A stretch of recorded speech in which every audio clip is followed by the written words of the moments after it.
married, they're just a friend. What was the moment everything changed? Jason and I met during freshman orientation. We were both awkwardly hovering near the snack table, and he made some dumb joke about the sad-looking veggie platter that made me laugh. We exchanged numbers to meet up for the campus tour the next day, and that was it. Friendship activated. Throughout college, we hung out constantly, but there was never anything romantic between us. We'd text each other memes at 3 a.m., crash on each other's couches after parties, and spend hours at the local diner talking about everything and nothing. When my roommate Sylvia would tease me about it, I'd roll my eyes so hard I could see my brain. Jason was just my buddy, my dude, the guy who'd help me move furniture and listen to me rant about dating apps. Speaking of dating, we both dated other people. A lot. We were each other's designated relationship counselors.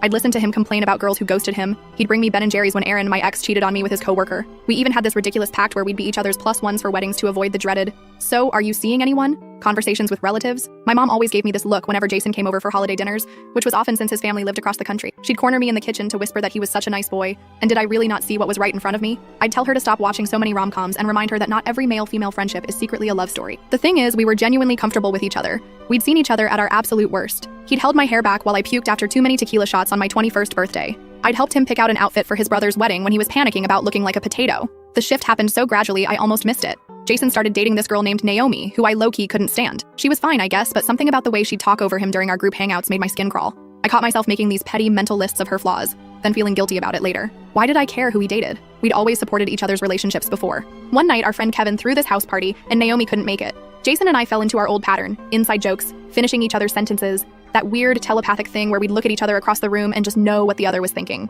We ended up on Kevin's balcony at like 2 a.m., slightly tipsy, talking about our 5-year plans like the semi-adults we pretended to be. I remember exactly what he was wearing. That faded blue hoodie with the small coffee stain on the sleeve. He was mid-sentence about wanting to eventually buy a house with a yard for a dog when it hit me like a ton of bricks. I didn't just care about Jason. I loved him. Not as my buddy or my dude, but as the person I wanted to build a life with. It was terrifying. 8 years of friendship suddenly looked completely different in my head. I must have gone quiet because he asked if I was okay, and I mumbled something about being tired. He offered to walk me home like he always did. The walk was excruciating. My brain was short-circuiting with questions. How long had I felt this way? Would telling him ruin everything? What about Naomi? What if he didn't feel the same? Worse. What if he did and we tried dating and it didn't work out and I lost my best friend forever? At my door, there was this moment. This weird pause where neither of us seemed to know what to do. We'd said goodnight hundreds of times before, but something felt different. I was hyper-aware of how close he was standing, how his eyes kept dropping to my lips then darting away. Instead of our usual quick hug, I just blurted out, "I think I'm in love with you and I'm freaking out about it." His face went through like 17 emotions in 3 seconds. Then he started laughing, not mockingly, but like he couldn't contain it. He told me he'd been in love with me since sophomore year, but convinced himself it would never happen. He'd just broken up with Naomi the day before because it felt wrong to keep dating her when he couldn't stop thinking about me.